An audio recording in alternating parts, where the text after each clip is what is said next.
नमस्कार, आप सभी का स्वागत भारत एट 7 खबर राज्यों की में। मैं हूं मुकुल शर्मा। अलग अलग राज्यों की जो महत्वपूर्ण खबरें हैं वो आपके साथ साझा करेंगे, लेकिन आइए सबसे पहले नजर डाल लेते हैं हेडलाइंस पर। जम्मू कश्मीर विधानसभा चुनाव के दूसरे चरण में हुआ बम्पर मतदान। 6 जिलों की 26 विधानसभा सीटों पर भरपूर उत्साह के साथ लोगों ने लिया लोकतंत्र के महापर्व में हिस्सा। 16 देशों के राजनयिकों ने भी देखा जन्नत में जमहूरियत का जश्न।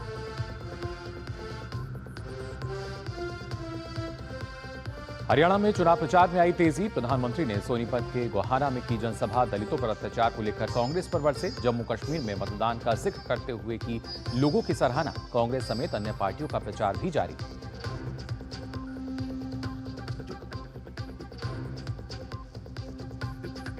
पंडित दीनदयाल उपाध्याय की 108वीं जयंती पर कृतज्ञ राष्ट्र कर रहा है नमन। उपराष्ट्रपति जगदीप धनखड़ ने सीकर में दीनदयाल जी की प्रतिमा का किया अनावरण।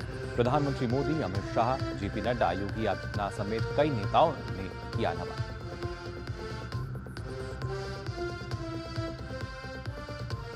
कर्नाटक में मुद्रा घोटाले में घिरे मुख्यमंत्री सिद्धरमैया के विरोध में तेज हुआ प्रदर्शन। बेंगलुरु में भाजपा नेताओं ने सीएम आवास का किया घेराव। मुख्यमंत्री से मांगा इस्तीफा। पुलिस ने प्रदर्शनकारियों को लिया हिरासत।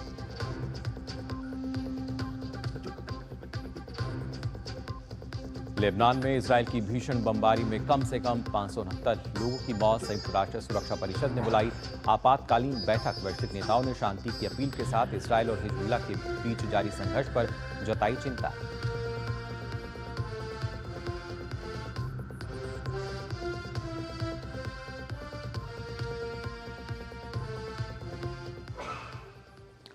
और आइए भारत एट 7 में सबसे पहले बात करते हैं उत्तर प्रदेश की। जी हाँ, खासतौर से यूपी इंटरनेशनल ट्रेड शो की अगर बात की जाए, इसका शुभारंभ हुआ और इस दौरान अगर आपको बता दें, ये करीब 5 दिन तक ग्रेटर नोएडा के इंडिया एक्सपो मार्ट में दुनिया के यूपी के कारीगरों का हुनर भी इस दौरान देखने को मिलेगा। इस बार इस ट्रेड शो में 4 लाख से ज़्यादा लोगों के आने की उम्मीद है। उपराष्ट्रपति जगदीप धनखड़ ने यूपी इंटरनेशनल ट्रेड शो का उद्घाटन किया। इस मौके पर यूपी के मुख्यमंत्री योगी आदित्यनाथ समेत और भी कई दिग्गज मौजूद रहे। उत्तर प्रदेश सरकार के दूसरे इंटरनेशनल ट्रेड शो की शुरुआत हो गई है। 25 से 29 सितंबर तक चलने वाले इस व्यापार के महाकुंभ में 70 से अधिक देशों के 350 से ज़्यादा बायर्स शामिल हो रहे हैं। इसके साथ ही इस पूरे आयोजन में करीब 4 लाख लोगों के शामिल होने की संभावना जताई जा रही है।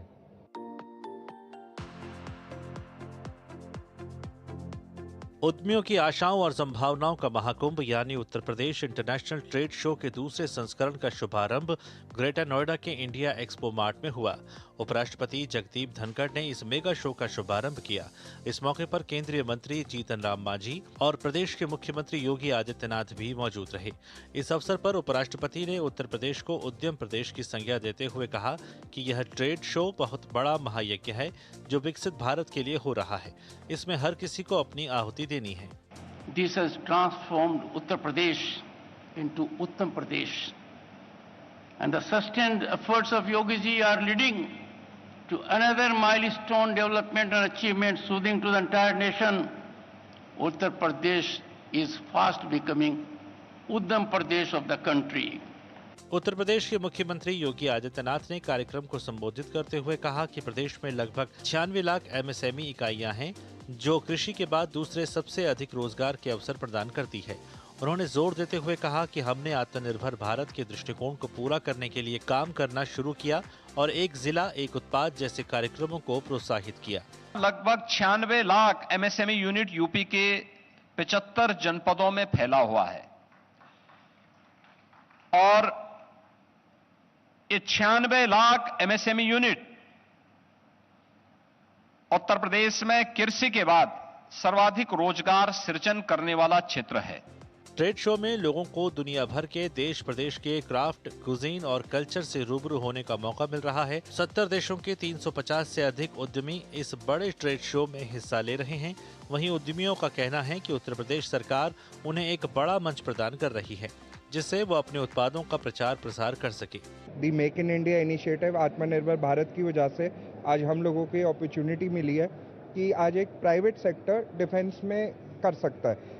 उत्तर प्रदेश सरकार की वजह से आज हम इतने बड़े भव्य मेले एक्सपो में आज जो हम आए हैं, और यहाँ आने के बाद जो 70 देशों के एक्सपोर्टर्स, अभी कई देशों के एक्सपोर्टर हमारी दुकान पर आए हैं, तो इससे जो हमें एक नया रास्ता मिला है, इसके लिए सरकार को हम बधाई भी देते हैं।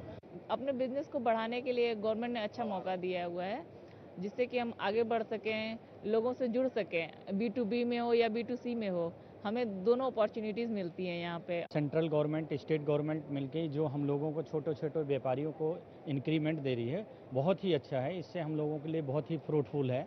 इसमें सबसे बड़ी बात है कि जो भी काम हम लोग करते हैं हैंड एम्ब्रॉयडरी, इसमें लेबर जो बहुत कम पढ़े लिखे होते हैं वो भी हमारे काम में आते हैं, और बहुत अच्छा इनिशिएटिव है। गवर्नमेंट का बहुत बहुत धन्यवाद करते हैं इस बात का। इससे पहले उपराष्ट्रपति जगदीप धनखड़ ने ट्रेड शो में लगे विभिन्न स्टॉलों का दौरा किया और उनके उत्पादों की जानकारी ली। गौरतलब है कि यह ट्रेड शो 29 सितंबर तक आयोजित होगा, जिसमें न केवल कला, संस्कृति, खान पान और लोक कला का संगम देखने को मिलेगा, बल्कि प्रदेश के उद्यमियों को नई ग्लोबल पहचान भी मिलेगी। पिछले कुछ वर्षों में जिस तरीके से उत्तर प्रदेश में लॉ एंड ऑर्डर की स्थिति बेहतर हुई है, उसका परिणाम जमीन पर भी देखने को मिल रहा है, और लगातार उद्योग धंधे जो है वो उत्तर प्रदेश का रुख कर रहे हैं। Uttar Pradesh international trade show इसी का उदाहरण है कि लगातार 2 वर्षों से यह सक्सेसफुली हो रहा है, और इसमें देश दुनिया के बड़ी बड़ी कंपनियां और बायर्स शामिल हो रहे हैं, जो उत्तर प्रदेश के साथ साथ पूरे देश को ग्रोथ इंजन का काम कर रहे हैं। कैमरामैन विनय तिवारी के साथ अजीत द्विवेदी, DD न्यूज, नोएडा। और भारत एट 7 में आइए बात करते हैं त्रिपुरा की। त्रिपुरा की राजधानी अगरतला में प्रतिबंधित समूह national liberation front of Tripura यानी NLFT और ऑल त्रिपुरा टाइगर फोर्स यानी ATTF से जुड़े 500 से अधिक उग्रवादियों ने मुख्यमंत्री माणिक साह के सामने आत्मसमर्पण किया। इस सामूहिक आत्मसमर्पण के बाद CM माणिक साह ने त्रिपुरा को पूरी तरह से उग्रवाद मुक्त घोषित किया।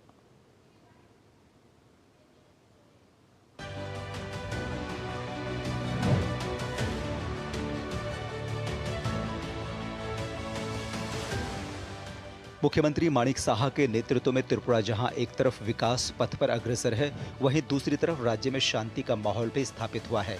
इसी कड़ी में प्रतिबंधित समूह national liberation front of Tripura और ऑल त्रिपुरा टाइगर फोर्स से जुड़े करीब 584 उग्रवादियों ने मुख्यमंत्री माणिक साहा के सामने आत्मसमर्पण किया। सिपाहीजाला जिले में एक समारोह में उग्रवादियों का मुख्य धारा में स्वागत करते हुए मुख्यमंत्री माणिक साहा ने कहा कि उग्रवाद किसी भी समस्या का समाधान नहीं है। इस सामूहिक आत्मसमर्पण के बाद मुख्यमंत्री ने पूर्वोत्तर राज्य को पूरी तरह से उग्रवाद मुक्त घोषित किया। मुख्यमंत्री ने इस मौके पर कहा कि केंद्र और राज्य सरकार विभिन्न योजनाएं शुरू कर प्रदेश के लोगों के संपूर्ण विकास पर जोर दे रही है। NLFT और ATTF का जो यहाँ पर ये लोग आर्म्स एम्यूनिशन ये जो सरेंडर किया है, तो मैं समझता हूँ त्रिपुरा में आप कोई उग्रवादी संस्था कोई है ही नहीं है, और इसके लिए मैं माननीय प्रधानमंत्री जी को मैं धन्यवाद देना चाहता हूँ। माननीय प्रधानमंत्री नरेंद्र मोदी जी जब प्रधानमंत्री का पद संभाला, तब देखा हमने कि एक्टिस्ट पॉलिसी हमेशा कहते हैं, और उस आधार पर पूरा यहाँ पर काम दिखाई दे रहा है। नॉर्थ ईस्ट में कम से कम 12 मतलब एकॉर्ड हुआ है, और त्रिपुरा में 3 एकॉर्ड हुआ है। वहीं दूसरी तरफ आत्मसमर्पण करने वाले उग्रवादियों ने केंद्र और राज्य सरकार की सराहना करते हुए कहा कि अब वो हिंसा का रास्ता छोड़कर मुख्य धारा में शामिल हो रहे हैं। इस मौके पर NLFT प्रमुख ने शांति समझौते के लिए केंद्रीय गृह मंत्री अमित शाह का धन्यवाद किया। Homecoming ceremony means we join already in the mainstream. So we are very happy here, every one of us. And first of all, I would like to thank to the Indian government. After long discussion, negotiation, we got this day, we settle, we sign agreement. So at the same time, I would like to thank state government, our Tripura government. बता दें कि 4 सितंबर को दिल्ली में केंद्रीय गृह मंत्री अमित शाह की मौजूदगी में केंद्र सरकार और राज्य सरकार के साथ समझौते के बाद उग्रवादियों ने आत्मसमर्पण किया था। इस पर केंद्र सरकार ने दोनों समूहों के उग्रवादियों के पुनर्वास के लिए 250 करोड़ रुपए के वित्तीय पैकेज की घोषणा भी की थी। गौरतलब है कि NLFT और ATTF संगठन काफी समय से त्रिपुरा राज्य में सक्रिय थे और यहाँ कोहराम मचा रहे थे। इन दोनों संगठनों के सदस्यों ने लगभग 2 दशकों तक त्रिपुरा में अलगाववादी गतिविधियों को बढ़ावा दिया, जिससे यहाँ बड़ी संख्या में लोग प्रभावित हुए। गैर आदिवासी लोग इससे ज्यादा प्रभावित हुए। हालांकि अब इन दोनों संगठनों ने शांति का रास्ता चुन लिया है, जिससे त्रिपुरा में शांति का एक नया अध्याय लिखा जाएगा। Bureau report, DD news. और आइए भारत एट 7 में अब बात करते हैं बिहार की एक खबर की। जी हाँ, हर साल मानसून में बिहार को बाढ़ का कहर झेलना पड़ता है। उत्तर बिहार में कोसी गंडक के कारण लाखों लोगों को अपना घर छोड़कर पलायन करना पड़ता है, जबकि गंगा और सोन के कारण दक्षिण बिहार में भी लोग सालों से परेशान हैं। हालांकि बक्सर में गंगा नदी पर एक अनूठा प्रयोग हुआ है। आरा के एक युवक प्रशांत कुमार ने नदी पर तैरने वाला घर बनाया है। आइए देखते हैं। बिहार के बक्सर में बना फ्लोटिंग होम बाढ़ पीड़ितों के लिए सहारा बन सकता है। इसके साथ ही इसके माध्यम से पर्यटन को भी बढ़ावा दिया जा सकता है। अच्छी बात यह है कि यह फ्लोटिंग होम पूरी तरीके से इको फ्रेंडली है। बिहार में अब बाढ़ में घर छोड़कर पलायन करने का दुख लोगों को नहीं भुगतना पड़ेगा। आरा के रहने वाले प्रशांत कुमार ने एक अनूठा प्रयोग किया है। उन्होंने बक्सर में गंगा नदी में तैरने वाले घर का निर्माण किया है। ये घर बाढ़ के दिनों में नदी की लहरों पर आसानी से तैरता रहेगा। हालांकि ये एक पायलट प्रोजेक्ट था, मगर फ्लोटिंग होम के कारण लोग बाढ़ के दिनों में आवास की एक बड़ी चिंता से मुक्त हो जाएंगे। प्रशांत ने बताया, बाढ़ के समय लोगों को पलायन करना पड़ता है। जब वो लौटकर वापस आते हैं तो उनके पास रहने के लिए छत तक नहीं रहती। ऐसे में कुछ ऐसा तैयार करने की सोची जिससे बाढ़ पीड़ितों के घर की समस्या का समाधान हो जाए। भारत के पहले क्लाइमेट रेजिलिएंट फ्लोटिंग हाउस और बिहार का पहला फ्लोटिंग हाउस जो है वो अब 1 साल की टेस्टिंग के बाद रेडी है और पानी पर अभी भी बाढ़ के समय को झेल रहा है। और बिहार में होती हुई त्रासदी को देखते हुए ये समझ में आ रहा है कि इस तरह का इंफ्रास्ट्रक्चर वाकई में एक रेजिलिएंट लाइवलीहुड जनरेट कर सकता है बिहार में। और इस तरह का इंफ्रास्ट्रक्चर वाकई में एक रेजिलिएंट लाइफस्टाइल जनरेट कर सकता है, लोगों के लिए एक रेजिलिएंट शेल्टर का काम कर सकता है। नदी पर तैरता ये घर बनाना काफी आसान है। 900 वर्ग फुट का घर बनाने में 6 लाख से कम की लागत में बनाया जा सकता है। इसके निर्माण में पर्यावरण को नहीं नुकसान पहुंचाने वाले पदार्थ का इस्तेमाल किया गया है। घर को बनाने में जिस ईंट का प्रयोग हुआ है वह गोबर, मिट्टी, धान और उड़द की भूसी से बनाई गई है। इस ईंट का वजन 250 से 300 ग्राम है। फ्लोटिंग होम में शयन कक्ष, रसोई घर, स्नानागार एवं शौचालय की भी व्यवस्था है। इसमें ऐसी व्यवस्था है कि जो गंदा पानी अथवा जो कचरा यहाँ से निकले वह नदी में न जाए। इससे नदी को भी प्रदूषित होने से बचाया जा सकता है। कम पैसे में तैयार इस घर का इस्तेमाल बाढ़ के अलावा पर्यटन के लिए भी किया जा सकता है। इससे लोगों को रोजगार और सुरक्षा दोनों दी जा सकती है। अब हमारी नेक्स्ट प्रयास होगी कि हम इस घर को आरा से, बक्सर से आरा आ चुका था और आरा से अब इसको पटना लेकर के आए और बिहार सरकार से डिमांड करें और आग्रह करें कि अब हमें मदद करें कि हम इस प्रोजेक्ट को आगे बढ़ाएं और बिहार के अंदर एक ऐसा जलवायु परिवर्तन को लेकर एक ऐसा एग्जाम्पल सेट करें जो पूरी दुनिया के लिए एक एग्जाम्पल के तौर पे देखा जाए। इस फ्लोटिंग होम की मोटे तौर पर टेस्टिंग पूरी हो चुकी है। इसे आम लोगों के लिए उपलब्ध कराने से पहले थोड़े इंतजाम और किए जाने हैं। हालांकि इसके कारण बिहार के बाढ़ पीड़ितों की बड़ी समस्या का समाधान हो सकता है। प्रशांत बताते हैं कि विदेश में रहने वाले कुछ दोस्त भी उनकी इस प्रोजेक्ट में मदद कर रहे हैं। कम पैसे में बनने वाले इस घर में 5 से 6 लोगों के रहने का पूरा इंतजाम है। ऐसे में ये बाढ़ पीड़ितों के लिए बड़ा सहारा बन सकता है। डीडी न्यूज के लिए कैमरा पर्सन कुमार जय के साथ मधुरेश नारायण। और इसी के साथ ही भारत 7 में फिलहाल हम यहाँ रुक रहे हैं एक छोटे से ब्रेक के लिए, जल्द लौटते हैं।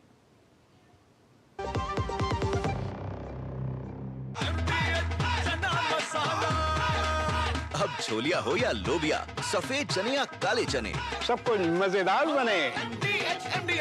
सारी छुर्रियां भर देती हैं, दीवार हमवार कर देती हैं। तो पुट्टी भर ले, हाँ पुट्टी भर ले। वंडर वॉल पुट्टी दे एक परफेक्ट फिनिश। बात जब पीढ़ियों के लिए बनने वाले घर की हो, तो जिम्मेदारी बड़ी हो जाती है। गैलेंट समझता है ये जिम्मेदारी। अब डबल एम रिब्स के साथ गैलेंट एडवांस TMT रीबार, निर्माण का रियल हीरो। जिंदगी की हर छोटी बड़ी जरूरत के लिए आप जो सपने सजाते हैं, बस उसी उम्मीद को तो हम सहारा लगाते हैं। SIP आपकी सेविंग्स को आपकी खातिर काम पर लगाएगी।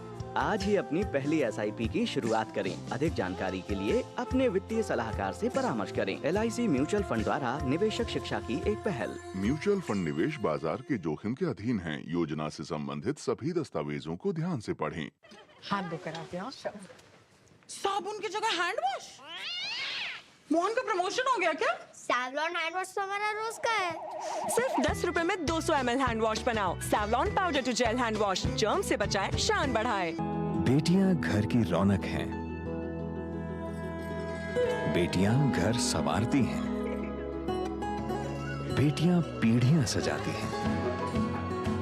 बेटियां घर की बुनियाद कहलाती हैं।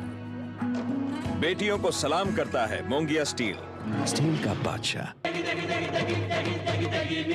MDH की देगी मिर्च, देगी मिर्च का तड़का, अंग अंग फड़का। MDH की देगी मिर्च सारी छुर्रियां भर देती हैं, दीवार हमवार कर देती हैं। तो पुट्टी भर ले, हाँ पुट्टी भर ले। वंडर वॉल पुट्टी दे एक परफेक्ट फिनिश।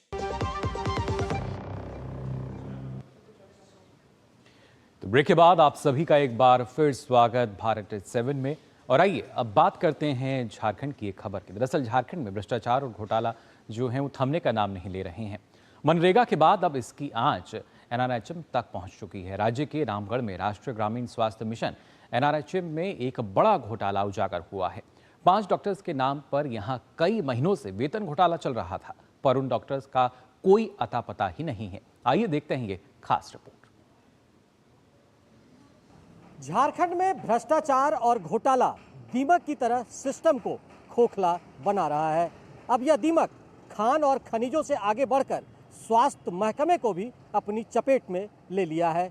हाल ही में वेतन के नाम पर राजधानी रांची से सटे रामगढ़ में NRHM में घोटाले का बड़ा खेल सामने आया है। केंद्र सरकार जहां NRHM के माध्यम से लोगों की सेहत सुधारने में लगी है, वहीं झारखंड में इसमें भी डाका डाला जा रहा है। झारखंड के रामगढ़ में NRHM वेतन घोटाला का पर्दाफाश हुआ है। यहां 5 डॉक्टरों के नाम पर अवैध वेतन और अन्य खर्चे के नाम पर लगभग 2.5 करोड़ रुपए की निकासी की गई है। दिलचस्प बात यह है कि इन डॉक्टरों का जिले से कोई संबंध ही नहीं है, बल्कि सिर्फ वेतन रजिस्टर में इनका नाम दर्ज है।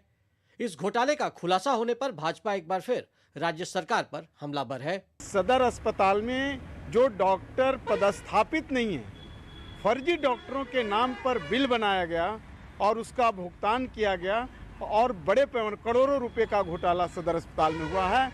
और इस झारखंड सरकार में इस प्रकार के कई एक विभागों में घोटाले जारी हैं। इस मामले में जिस कर्मचारी के खाते में ये राशि ट्रांसफर हुई है, उसे गिरफ्तार कर लिया गया है। अभी इस घोटाले की कई परतें खुलनी बाकी है। इस बीच जिले के उपायुक्त चंदन कुमार ने मामले की जांच के लिए टीम गठित कर दी है।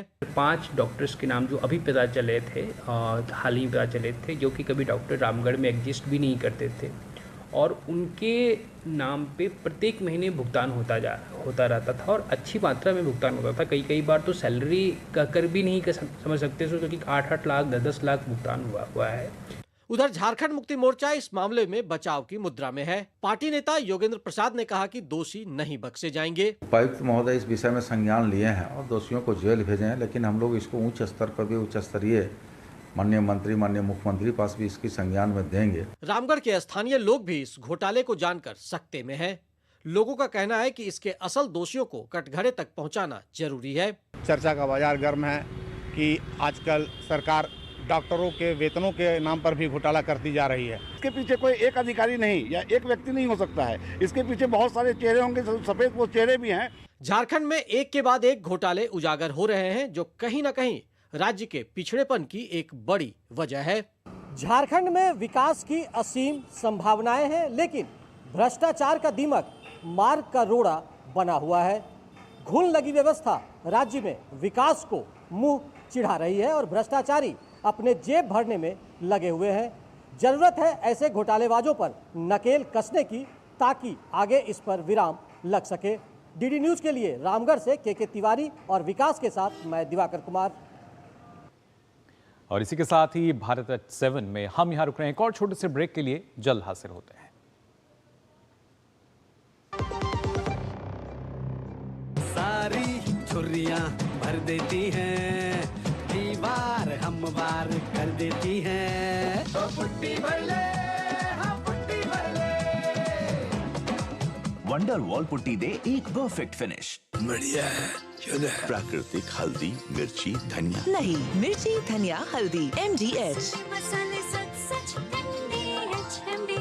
आत्मनिर्भरता और आत्मसम्मान, चेहरे पे खिली है मुस्कान। हमने एक अटल पेंशन योजना लगाई है और अभी से आप पैसा जमा कराना चालू करोगे, जितना जमा कराओगे उसके अनुपात में 60 साल की उम्र होने के बाद आपको पेंशन मिलना शुरू हो जाएगा।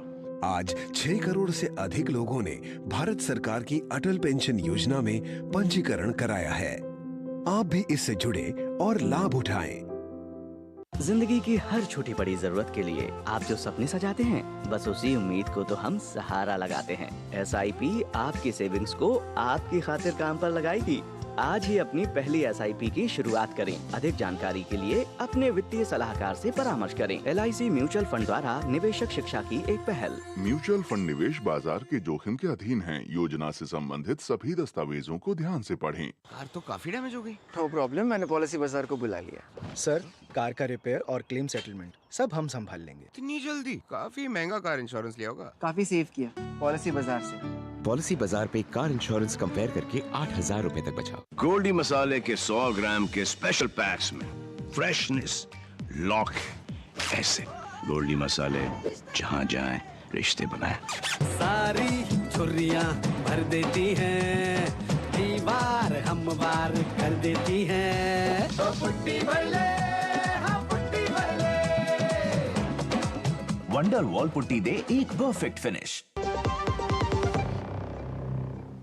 ब्रेक के बाद आप सभी का एक बार फिर स्वागत भारत एट 7 में। अब आइए बात करते हैं मध्य प्रदेश की, जहां भोपाल एम्स के चिकित्सकों ने एक मोबाइल ऐप बनाया है जो घर बैठे व्यक्ति के मानसिक स्थिति का आकलन कर योग के स्टेप सिखाएगा और उन्हें बताएगा कि कौन से योगासन करना है और कौन सा नहीं करना है। इस ऐप का नाम है निरमाया भाव। एम्स के डॉक्टरों के इस ऐप को अब भारत सरकार से कॉपीराइट भी मिल गया है।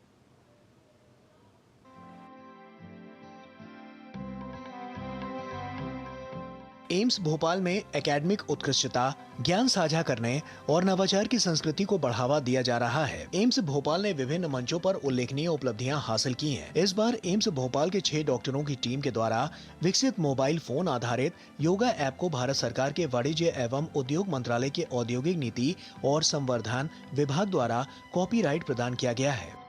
ये मोबाइल ऐप घर बैठे व्यक्ति के मानसिक स्वास्थ्य की सटीक आकलन कर योग एवं ध्यान की विभिन्न तकनीकों को स्टेप बाय स्टेप सिखाता है। इस ऐप का जो योग है उसके आधारित ये ऐप को डेवलप किया गया है। इस ऐप के माध्यम से मरीज डायरेक्टली अपना जो मेंटल हेल्थ है उसका असेसमेंट कर सकते हैं। वो जान सकते हैं कि यदि उनमें कोई प्रकार की बीमारी है या नहीं है, या है तो किस प्रकार की है। इस ऐप की मदद से व्यक्ति न केवल घर बैठे प्रशिक्षित योग टीचर की मदद से अपने शारीरिक एवं मानसिक स्वास्थ्य को ठीक रख सकता है, बल्कि डिप्रेशन, एंजाइटी जैसी समस्याओं से निजात भी पा सकता है। निर्मया भवा ऐप, उसमें योगा के आसन्स हैं 6 हफ्तों के लिए, 6 हफ्तों की ट्रेनिंग है और ये आसन्स बुज़ुर्गों के लिए डिज़ाइंड हैं, सिंपल हैं, सब लोग कर सकते हैं। वैसे उनकी फ्लेक्सिबिलिटी को ध्यान में रखते हुए ये आसन्स फिट इंडिया मूवमेंट और हमारे प्रधानमंत्री ने जो ऐप डिज़ाइन किया था और जो आत्मनिर्भर भारत और डिजिटल इंडिया, ये दोनों चीज़ें जो आधुनिक टेक्नोलॉजी इंडिया की है। इस ऐप को कॉपीराइट मिलने के बाद अब योग क्रियाओं के इन वीडियो का लाभ अन्य लोग भी ले पाएंगे। ये कोई पहली बार नहीं हुआ है। भोपाल एम्स इससे पहले भी कई ऐसी गतिविधियां कर चुका है जो देश के बाकी एम्स में देखने को नहीं मिलती हैं। योग सीखने के लिए आमतौर पर लोग योग गुरु का सहारा लेते हैं। ये एप्लीकेशन न सिर्फ लोगों को योग सिखा रही है, बल्कि उनके शरीर की गतिविधियों की हलचल की जानकारी भी उनको देती है। कैमरामैन चंद्रमोहन के साथ आदित्य श्रीवास्तव, डीडी न्यूज़ भोपाल। और आइए अब आगे बढ़ते हैं, बात करते हैं राजस्थान के जोधपुर की, जहां एसएन मेडिकल कॉलेज सभागार में बुधवार को विशेष नागरिक शिविर का आयोजन हुआ। पाकिस्तान से विस्थापित 378 लोगों को भारतीय नागरिकता दी गई। कार्यक्रम में राज्यसभा सांसद राजेंद्र गहलोत, जोधपुर शहर विधायक अतुल भंसाली, सूरसागर विधायक देवेंद्र जोशी और जिला कलेक्टर गौरव अग्रवाल मौजूद रहे। दरअसल राज्य सरकार की तरफ से पाक विस्थापितों को नागरिकता देने के लिए जोधपुर में विशेष कैंप का आयोजन किया जा रहा है। इसके तहत 2 दिवसीय कैंप के माध्यम से विस्थापितों के दस्तावेजों में आ रही समस्याओं को सुलझाकर उन्हें नागरिकता प्रदान की जा रही है। भारत सरकार और राज्य सरकार के निर्देशानुसार जो अपने पाक विस्थापित होते हैं उनको भारतीय नागरिकता देने के शिविर का आयोजन किया गया था। ये 2 दिवसीय शिविर था। कल तो हमने इनके जो डॉक्यूमेंट्स वगैरह होते हैं, किसी की कोई एप्लीकेशन के अंदर कमी पूर्ति हो, उन सारी चीज़ों को प्रोसेस किया था। और आज इस कार्यक्रम के अंदर अभी 378 पाक विस्थापितों को भारतीय नागरिकता दी जा रही है। मैं पाकिस्तान से आए हुए 2007 में आई थी। मुझे बहुत अच्छा लग रहा है आज ये मुझे नागरिकता का फॉर्म मेरे हाथ में है। I am very happy and I am very thankful. अब हम भारतीय नागरिक हो गए तो हमारे पास आधार कार्ड भी हो गया है, अब पैन कार्ड भी बनेंगे, वोटर ID कार्ड भी बनेंगे, तो हम एक वोट देने के लिए भी अधिकार रखेंगे। हमारे जो चुनाव होगा उसमें हमारा भी अधिकार रहेगा। एक वोट की भी मेहनत होती है तो हमारा एक वोट भी आगे बढ़ेगा। इस खुशी के लिए हमारे बहुत आभार है कि हम इंडियन हो गए। अब डॉक्यूमेंट्स बनने से हमें चिकित्सा और जो भी सरकारी योजना है उससे हमें बहुत लाभ होगा। और पहले हमें ये सब डॉक्यूमेंट बनने से पहले हमें बहुत तकलीफ होती थी, पर अब नहीं होगी। 100 साल की है मम्मी, सोनाराम है और नागरिकता मिली है मम्मी को और बहुत खुशी हुई है। जय भारत माता की जय हो। तो फिलहाल के लिए भारत एट 7 में बस इतना ही। आगे देखिए पूरा सच प्रखर श्रीवास्तव के साथ। मुझे दीजिए अनुमति। नमस्कार।